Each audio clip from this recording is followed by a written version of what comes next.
सम्पन्नताको दिशामा 5औं कदम कल्पना, मस्तिष्कको काम गर्ने ठाउँ। कल्पना वास्तवमै त्यो काम गर्ने ठाउँ हो जहाँ मानिसद्वारा बनाइएका सबै योजना सही आकारमा ढल्छन्। यहाँ मस्तिष्कको कल्पना शक्तिद्वारा संवेग वा इच्छालाई आकार र कार्यरूप दिइन्छ। भनिन्छ मानिसले आफूले कल्पना गर्न सक्ने कुराको रचना पनि गर्न सक्छ। आफ्नो कल्पना शक्तिको मद्दतले मानिसले पछिल्लो 50 वर्षको क्रममा पुरै मानव जातिको इतिहासमा भन्दा धेरै प्रकृतिको शक्तिलाई खोजेको छ। यसलाई धेरै प्रयोग गरेको छ। उसले हावालाई पूर्ण रूपले जित्दै उड्ने मामिलामा पन्छीलाई धेरै तल छोडिदिएको छ। करोडौँ मिल टाढा रहेको सूर्यको भार पत्ता लगाएको छ। त्यसको विश्लेषण गरेको छ। कल्पनाको मद्दतले उसले त्यो कुन तत्त्वद्वारा बनेको छ भनेर निर्धारित गरेको छ। उसले वाहनको गति बढाएको छ। अब उसले 600 मिल प्रति घण्टा भन्दा पनि धेरै गतिमा यात्रा गर्न सक्छ। तर्कको दृष्टिले मानिसको एकलौटी सीमा उसको कल्पनाशीलताको विकास र प्रयोगबाट हुन्छ। ऊ आफ्नो कल्पना शक्तिको प्रयोगको विकासको शिखरमा अझै पुग्न सकेको छैन। उसमा त केवल उसले खोजेको कल्पनाशीलता छ। उसले धेरै नै प्रारम्भिक तरिकाले यसलाई प्रयोग गर्न सुरु गरेको छ। कल्पनाका दुई रूप। कल्पनाले दुई रूपमा कार्य गर्छ। एउटा संश्लिष्ट कल्पना र दोस्रो रचनात्मक कल्पना। संश्लिष्ट कल्पना, यस शक्तिद्वारा व्यक्तिले पुरानो अवधारणा, विचार वा योजनालाई नयाँ संयोजनमा व्यवस्थित गर्न सक्छ। यस शक्तिले केही रचिँदैन। यसले केवल अनुभव, शिक्षा र अवलोकनको सामग्रीको हिसाबले काम गर्छ। आविष्कार गर्ने मानिसले धेरै जस्तो यही शक्तिको प्रयोग गर्छ। यसको अपवाद केवल एउटा जिनियस हो। मानिसले संश्लिष्ट कल्पनाद्वारा आफ्नो समस्यालाई समाधान गर्न सकेन भने रचनात्मक शक्तिको सहारा लिन्छ। रचनात्मक कल्पना। रचनात्मक कल्पना शक्तिले मानिसको सीमाबद्ध मस्तिष्क अनन्त प्रज्ञासँग सिधै सम्पर्क गर्छ। यो त्यो शक्ति हो जसद्वारा प्रेरणा र आभास प्राप्त गरिन्छ। यसै शक्तिद्वारा सबै मूलभूत वा नयाँ विचार मानिसलाई प्रदान गरिन्छ। यसै शक्तिद्वारा कुनै व्यक्तिले अर्को मानिसको अवचेतन मस्तिष्कसित संवाद गर्न सक्छ। रचनात्मक कल्पनाले आफै काम गर्छ भन्ने बारेको वर्णन अगाडि आउने पृष्ठमा गरिएको छ। यो शक्तिले चेतन मस्तिष्कले धेरै तेज गतिले काम गरिरहेको समयमा काम गर्छ। उदाहरणका लागि चेतन मस्तिष्क प्रबल इच्छाको भावद्वारा प्रेरित हुन्छ। व्यापार, उद्योग र फाइनान्सका महान नेता, कलाकार, सङ्गीतकार, कवि र लेखक महान बन्नुको कारण हो उनीहरूले कल्पना शक्तिलाई विकसित गरेका हुन्छन्। कल्पनाको संश्लिष्ट र रचनात्मक शक्ति प्रयोगद्वारा अधिक सशक्त बन्न जान्छ। ठिक त्यसै गरी जसरी शरीरको कुनै मांसपेशी वा अङ्ग उपयोगद्वारा सुदृढ बन्न जान्छ। इच्छा केवल एक विचार हो, एक संवेग हो। यो क्षणिक हुन्छ, अमूर्त र अव्यावहारिक हुन्छ। यसकारण यसलाई भौतिक समतुल्यमा नबदलेसम्म यसको कुनै मूल्य हुँदैन। इच्छाको संवेगलाई धनमा रूपान्तरित गर्ने प्रक्रियामा संश्लिष्ट कल्पनाको प्रयोग अधिकतम रूपमा गरिन्छ। यसकारण तपाईँले यस तथ्यलाई आफ्नो मस्तिष्कमा राख्नुपर्छ, किनकि तपाईँले यस्तो परिस्थितिलाई कुनै पनि बेला सामना गर्नुपर्ने हुनसक्छ जसमा तपाईँलाई आफ्नो रचनात्मक कल्पनाको प्रयोगको पनि आवश्यकता हुन सक्छ। आफ्नो कल्पनालाई थोरै व्यायाम गराउनुहोस्। प्रयोगको अभावमा तपाईँको कल्पना शक्ति थोरै कमजोर भएको हुन सक्छ। यसलाई तपाईँ प्रयोगद्वारा फेरि जगाउन सक्नुहुन्छ, सशक्त बनाउन सक्नुहुन्छ। यो शक्ति कहिल्यै मर्दैन। प्रयोगको अभावमा यो सुत्न सक्ने सम्भावना भने रहन्छ। तपाईँ संश्लिष्ट कल्पनाको विकासमा आफ्नो ध्यान केन्द्रित गर्नुहोस्। यही त्यो शक्ति हो जसको प्रयोगद्वारा तपाईँ आफ्नो इच्छालाई धनमा रूपान्तरित गर्न सक्नुहुन्छ। इच्छाको अमूर्त संवेगलाई मूर्त यथार्थमा रूपान्तरणका लागि योजना बनाउनु आवश्यक छ। यस्तो योजना कल्पनाको सहायताले बनाउनु पर्छ। मुख्य रूपमा संश्लिष्ट कल्पना शक्तिको माध्यमले यसो गर्नुपर्छ। पुरै पुस्तक पढ्नुहोस्, फेरि यस अध्यायमा फर्किनुहोस्। तत्कालै आफ्नो कल्पना योजना बनाउने काममा लगाउनुहोस् जसद्वारा तपाईँको इच्छा धनमा रूपान्तरित हुन सकोस्।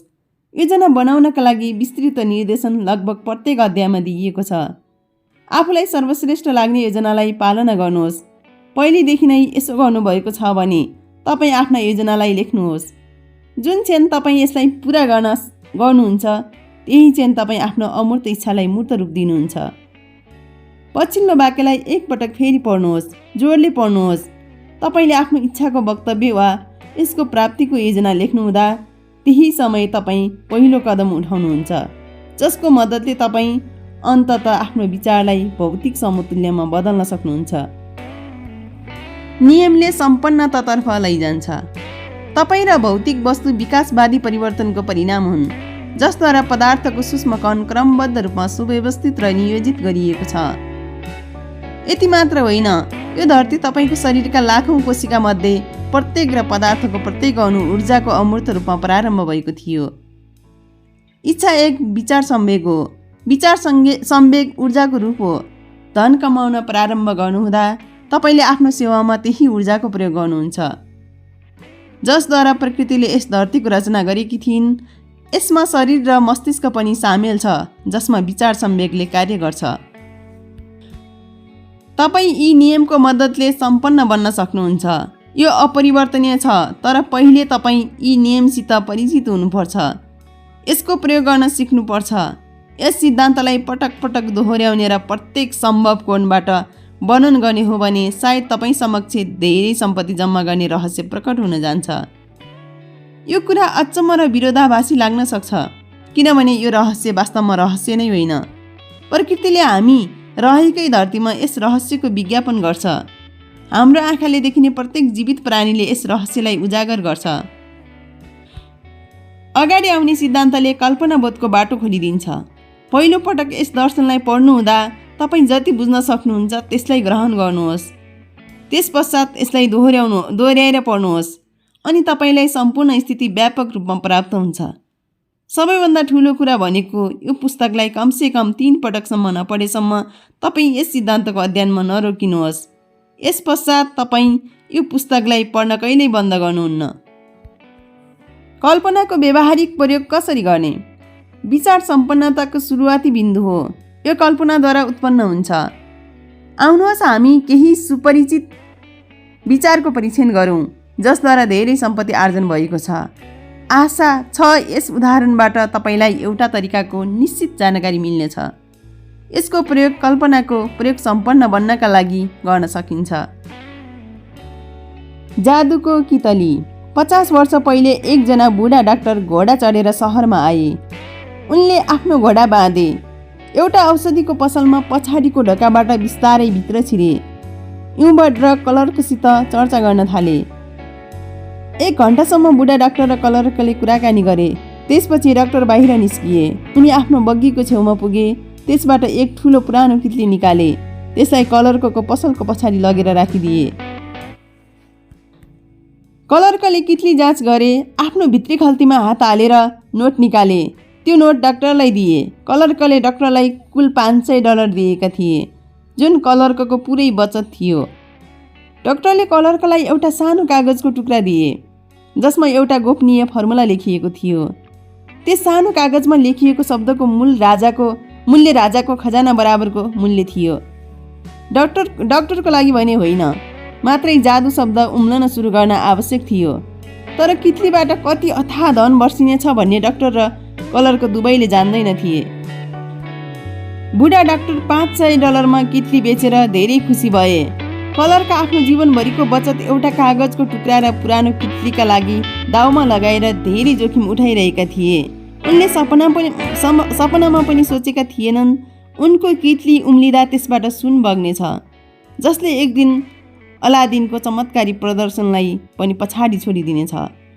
क्लर्कले किनेको चिज एउटा विचार थियो। कितलीको चमत्कारी प्रदर्शन सुरु हुँदा यसको नयाँ मालिकले गोपनीय निर्देशनसहित एउटा तत्त्व मिलाए, जसका बारेमा डाक्टर केही जान्दैनथे। सोच्नुहोस् कि तपाईँ बताउन सक्नुहुन्छ वास्तवमा त्यो के थियो जुन त्यस युवकले गोपनीय सन्देशसित मिलाएको थियो, जसको कारण कितलीबाट सुन बर्सिन थाल्यो।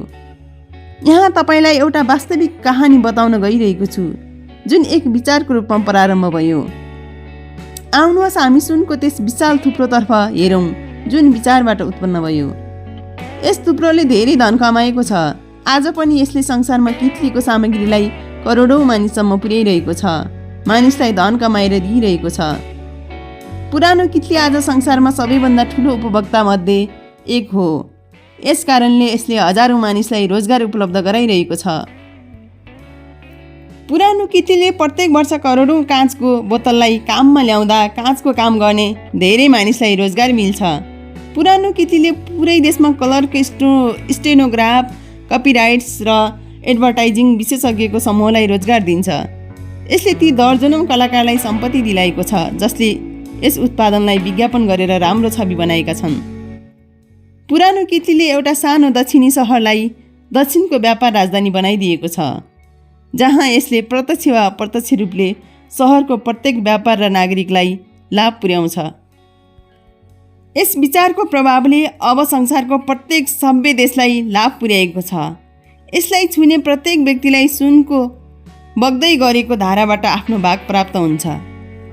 किटलीबाट वर्षिएको सुनबाट दक्षिणको एक प्रसिद्ध कलेज बनाइयो, जहाँ हजारौँ युवक युवती सफलताका लागि अनिवार्य प्रशिक्षण प्राप्त गर्छन्।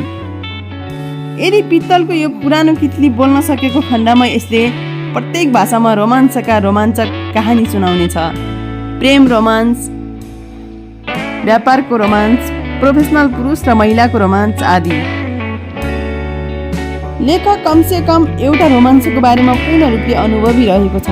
रोमाञ्चको एउटा भाग रहेको छ। यो रोमाञ्च ड्रग कलरकले पुरानो किटली खरिद गरेको स्थानबाट धेरै टाढा सुरु भएको थिएन। त्यहाँ लेखकले आफ्नी पत्नीसित भेट गरेको थियो। उनैले लेखकलाई यस जादुको किटलीका बारेमा पहिलो पटक बताएकी थिइन्। लेखकले उनलाई सोध्यो, के तिमी मसित विवाह गर्छौ? तपाईँ जोसुकै हुनुहोस्, जहाँसुकै रहनुहोस्, जेसुकै काम गर्नुहोस्, कुनै फरक पर्दैन। भविष्यमा केवल यति याद राख्नुहोस्, धन र प्रभावको यो साम्राज्य एउटा विचारबाट सुरु भएको थियो। ड्रग कलरकले त्यस गोपनीय फर्मुलासित जुन रहस्यमय तत्त्व मिलाएका थिए, कल्पना। अर्को कुरा पनि याद राख्नुहोस्, धनी बन्नका लागि यस पुस्तकमा बताइएका कदमको सहाराले कोकाकोलाको प्रभाव संसारको प्रत्येक सहर र गाउँमा फैलिएको छ। तपाईँको मस्तिष्कमा उत्पन्न हुने प्रत्येक विचार कोकाकोला जस्तै दमदार र सम्भावनापूर्ण हुन सक्छन्, जसले संसारभरिको प्यास मेटाउने कोकाकोलाले राखे बराबरको रेकर्ड राख्न सक्छ। मसित $10 लाख भएको खण्डमा मैले के गर्नेछु? यस कहानीले त्यस पुरानो भनाइलाई सत्य सिद्ध गर्छ, जहाँ इच्छा त्यहाँ उपाय। यो घटना मलाई प्रिय शिक्षाविद र धर्मोपदेशक स्वर्गीय फ्र्याङ्क डब्ल्यू गुन्सालसले सुनाएका थिए। उनले सिकागोको स्टक यार्ड क्षेत्रमा धर्मोपदेशक भएर आफ्नो कार्य सुरु गरेका थिए। कलेजमा पढ्दा उनलाई शिक्षातन्त्रमा केही दोष रहेको थाहा भयो। यदि उनी कलेजको प्रमुख बनेको खण्डमा यी दोषलाई टाढा गर्न सकिन्छ भन्ने उनलाई विश्वास थियो। उनले आफ्नो मनमा एउटा नयाँ कलेज बनाउने तथा शिक्षाको पारम्परिक तरिकाबाट हटेर केही गर्ने सोच बनाए। उनलाई यस कामका लागि $10 लाख को आवश्यकता थियो। यति धेरै रकम कहाँबाट जुटाउने? यही प्रश्न त्यस महत्त्वाकांक्षी युवा धर्मोपदेशकको विचारमा प्रत्येक क्षण घुमिरहन थाल्यो। तैपनि उनी यस दिशामा कुनै प्रगति देख्न सकिरहेका थिएनन्। प्रत्येक रात उनी आफ्नो ओछ्यानमा यसैको विचार गरेर सुत्थे। प्रत्येक बिहान यही विचारको साथमा निन्द्राबाट जाग्ने गर्थे। उनी जता जता जान्थे, यी विचार उनको साथ जान्थ्यो। दृढ विचारको रूपमा नबदलिएसम्म उनले यसलाई लगातार आफ्नो मस्तिष्कमा बसाइरहे। दार्शनिक र धर्मोपदेशक भएको कारण डाक्टर गुन्सालस थाहा थियो, जीवनमा सफल हुने सबै मानिसले पनि यसलाई जान्दछन्। लक्ष्यको निश्चितता नै त्यो सुरुवातको बिन्दु हो जहाँबाट मानिसले सुरु गर्नुपर्छ। उनी अर्को कुरा पनि जान्दथे, लक्ष्य निश्चित भए पश्चात उनी जीवन्त हुनेछन्। त्यसमा जीवन र शक्तिको सञ्चार हुनेछ। अब उनको पछाडि यस लक्ष्यलाई यसको भौतिक समतुल्यमा रूपान्तरित गर्ने एक दृढ इच्छा हुनेछ। उनी सबै महान सत्यलाई जान्दथे, मात्रै आफूसित $10 लाख कहाँबाट आउँछ भनेर जान्दैनथे। आम रूपले यसको स्वाभाविक तरिका भनेको उसले हार मान्छ, प्रयास गर्न छोडिदिन्छ, भन्छ मेरो विचार त राम्रो छ तर म यसबारेमा केही गर्न सक्दिनँ, किनकि म यसका लागि आवश्यक $10 लाख जुटाउन सक्दिनँ। अधिकांश मानिसले बिल्कुल यही भनेका होलान्। डाक्टर गुन्सालसले भने यसो भनेनन्। उनले भनेर गरेको कुरा अति महत्त्वपूर्ण छ, जुन म अब उनी आफैलाई भन्न लगाउँछु। शनिबारको एक अपराह्नमा म आफ्नो कोठामा बसिरहेको थिएँ। आफूले सोच्ने बाहेक केही पनि गरेको छैन भनेर सोचिरहेको थिएँ। अब कर्म गर्ने समय आइसकेको थियो। मैले आफ्नो मनमा एक साताभित्रमा जसरी भए पनि 10 लाख डलरको राशि जुटाउने छु भनेर दृढ निर्णय गर्नु थियो। एक निश्चित समय सीमामा धनराशि जुटाउनु महत्त्वपूर्ण कुरा थियो। म समय सीमाभित्र धनराशि जुटाउने निर्णयमा पुग्दा मलाई एउटा आश्चर्यजनक राहत मिल्यो। यस्तो मलाई पहिले कहिले महसुस भएको थिएन। म भित्र मानौ कोही बोलिरहेको थियो, तिमी यस निर्णयमा धेरै पहिले किन पुगेनौ? यो धनराशिले लामो समयदेखि तिमीलाई पर्खिरहेको छ। घटना तेज रूपमा घट्यो। मैले केही पत्रकारलाई बोलाएर अर्को बिहान प्रवचन दिनेछु भनेर घोषणा गरेँ। प्रवचनको शीर्षक बताएँ, यदि मसित 10 लाख डलर भएको खण्डमा मैले के गर्नेछु।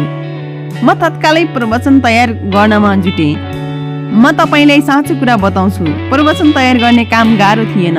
यसको त मैले लगभग 2 वर्षदेखि तयार गरिरहेको थिएँ। आधा रात हुनुभन्दा पहिले मैले प्रवचन लेख्न समाप्त गरेँ। त्यसपछि म ओछ्यानमा गएँ। विश्वासको अनुभूति सहित सुतेँ। मैले देख्न सकिरहेको थिएँ मसित 10 लाख डलर उपस्थित थियो। म त्यसको स्वामी थिएँ। भोलिपल्ट बिहान म चाँडै उठेँ, बाथरुम गएँ, प्रवचन पढेँ, आफ्नो घुँडा टेकेँ अनि आफैलाई सोधेँ, के मेरो प्रवचनले कुनै आवश्यक धनराशि प्रदान गर्न सक्ने व्यक्तिको ध्यान आकर्षित गर्न सक्ला? मैले प्रार्थना गरिरहँदा मलाई पहिलाकै जस्तो आश्वस्त गर्ने अनुभूति एकपटक फेरि आयो। आवश्यक धनराशि आउनेछ भन्ने विश्वास भयो। म अति रोमाञ्चित थिएँ। मैले प्रवचन नोट ल्याउन भुलेछु। श्रोताको सामुन्ने उभिएर त्यसलाई सुरु गर्न तयार नहुँदासम्म मलाई यो कुरा थाहा भएन। अब आफ्नो नोट्स ल्याउने समय थिएन, तर त्यसलाई घरमा भुलेर आउनु मेरो लागि वरदान प्रमाणित भयो। नोट्सको सट्टा अवचेतन मस्तिष्कले मलाई मेरो आवश्यकताको सामना प्रदान गर्यो। म आफ्नो प्रवचन सुरु गर्नका लागि उभिएँ, आफ्नो आँखा बन्द गरेँ, आफ्नो सपनाका बारेमा आत्माबाटै बोलेँ।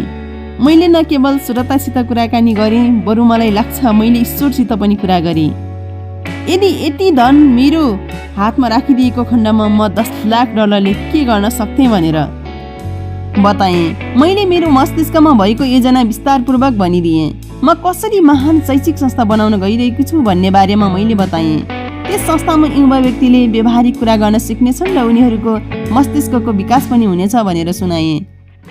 मैले भाषण समाप्त गरेर बस्दै गर्दा पछाडिको तेस्रो पंक्तिबाट एकजना व्यक्ति बिस्तारै आफ्नो कुर्सीबाट उठ्यो र मतर्फ बढ्यो। उसले आफ्नो हात बढाउँदै भन्यो, मलाई तपाईँको प्रवचन मन पर्यो। आफूले बोल्नुभएको कुरा तपाईँले वास्तवमै गर्न सक्नुहुन्छ भन्ने मलाई पुरै विश्वास छ। अवश्य पनि तपाईँसित 10 लाख डलर हुनेछ। मलाई तपाईँको प्रवचनमा विश्वास छ भनेर सिद्ध गर्नका लागि म तपाईँलाई 10 लाख डलर दिन सक्छु। यदि तपाईँ भोलि बिहान मेरो कार्यालयमा आउनुभयो भने मेरो नाम फिलिप डी आर्मर हो। युवा गुन्सालस मिस्टर आर्मरको कार्यालयमा गए। त्यहाँ उनलाई 10 लाख डलर प्राप्त भयो। त्यस धनराशिबाट उनले आर्मर इन्स्टिच्युट अफ टेक्नोलोजी स्थापना गरे, जुन अहिले इलिनोए अफ टेक्नोलोजीको नामले चिनिन्छ। यो 10 लाख डलर उनीसित एक विचारको परिणामको रूपमा आयो। यस विचारको पछाडि एक इच्छा थियो जसलाई युवा गुन्सालसले आफ्नो मस्तिष्कमा लगभग 2 वर्षदेखि पालिरहेका थिए। यस महत्त्वपूर्ण तथ्यमाथि ध्यान दिनुहोस्, उनी आफ्नो मस्तिष्कमा निश्चित निर्णयमा पुगे। उनले यसलाई प्राप्त गर्ने एउटा निश्चित योजना अनुसरण गर्ने निर्णय गरे। त्यसको 36 घण्टा पछाडि नै उनले त्यो धनराशि प्राप्त गरे। 10 लाख डलरका बारेमा युवा गुन्सालसको अस्पष्ट चिन्तन र झिनो आशाका बारेमा नयाँ वा अद्भुत केही छैन। त्यसभन्दा पहिले र तत्पश्चात पनि धेरै मानिसको मनमा यस प्रकारको विचार आएको थियो, तर त्यस अविस्मरणीय शनिबार उनी आफ्नो निर्णयमा पुगे। त्यो निर्णय केही भिन्न र अभूतपूर्व थियो। त्यसबेला उनले आफ्नो अस्पष्टतालाई हटाइदिएर निश्चितपूर्वक भने, एक रातमा मैले यो धनराशि जुटाउने छु। यो भन्दा पनि ठुलो कुरा त डाक्टर गुन्सालसलाई 10 लाख डलर दिलाएको सिद्धान्त आज पनि जीवित छ। यो सिद्धान्तले तपाईँका लागि पनि काम गर्न सक्छ। यो शाश्वत नियमले त्यस युवा धर्मोपदेशकको समयमा जत्तिकै आज पनि काम गर्छ। विचारलाई नगदमा रूपान्तरित कसरी गर्ने?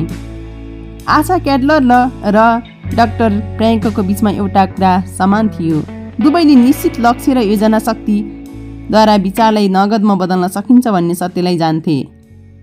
केही मानिस केवल कडा मेहनत र इमान्दारिताले सम्पन्नता आउँछ भन्ने सोच्छन्। यदि तपाईँ पनि यस कुरामाथि विश्वास गर्नुहुन्छ भने यस विचारलाई आफ्नो मस्तिष्कबाट निकालिदिनुहोस्। यो कुरा साँचो होइन। धन निश्चित मागको प्रतिक्रिया स्वरूप प्राप्त हुन्छ। यो केही निश्चित सिद्धान्तको प्रयोगमा आधारित छ जसलाई भाग्यसित कुनै लिनु दिनु छैन। आम रूपमा विचारले कल्पनाको सहारा लिएर कर्मलाई प्रेरित गर्छ। सबै अनुभवी सेल्सम्यानलाई जहाँ सामान बिक्न सक्दैन त्यहाँ विचार बिक्छ भन्ने थाहा हुन्छ। औसत सेल्सम्यान यस कुरालाई जान्दैनन्, त्यसैले उनीहरू औसत सेल्सम्यान हुन्छन्। कम मूल्यका पुस्तकको एक प्रकाशकले एउटा खोज गरे जुन आम रूपले सबै प्रकारका मानिसका लागि महत्त्वपूर्ण प्रमाणित हुन सक्छ। उनले केही मानिस पुस्तकको भित्रको शब्दलाई खरिद गर्दैनन्, बरु उनीहरू शीर्षक खरिद गर्छन् भनेर सिके। त्यस बेलासम्म उनको एउटा पनि पुस्तक बिकिरहेको थिएन। उनले पुस्तकको शीर्षक बदल्दा पुस्तकको बिक्री 10 लाख प्रतिभन्दा बढी भयो। ध्यान दिनुहोस्, पुस्तकभित्रको सामग्री अलिकति पनि परिवर्तन गरिएको थिएन। उनले केवल पुस्तकको कभर बदलिदिएका थिए अनि पुस्तकको नयाँ शीर्षक राखिदिएका थिए जुन आकर्षक थियो। बुक बिक्रीको यस्तो परिवर्तन एउटा विचारकै प्रतिफल हो। विचारको कुनै औसत वा निर्धारित मूल्य हुँदैन। विचारको रचनाकारले आफैले आफ्नो मूल्य तय गर्छ। यदि त्यो चुस्त भएको खण्डमा उसलाई मूल्य प्राप्त हुन्छ।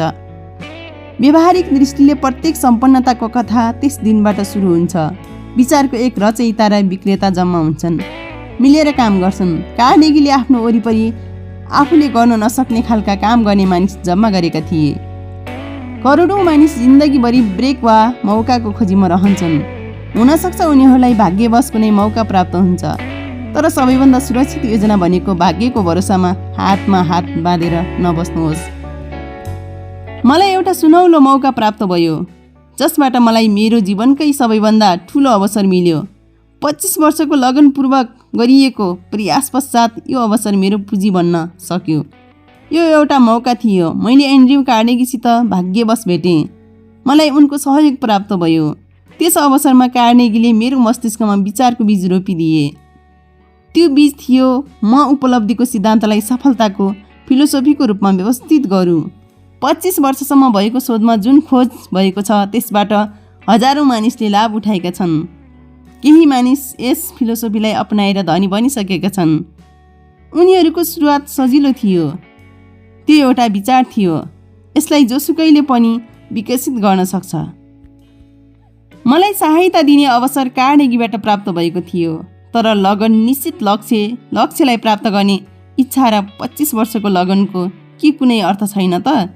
त्यो कुनै सामान्य इच्छा थिएन जुन यति निराशा, मानिसद्वारा निरुत्साहितता, अस्थायी पराजय, आलोचना र समयको बर्बादीको बावजुद बनिरह्यो। त्यो एउटा तीव्र इच्छा थियो।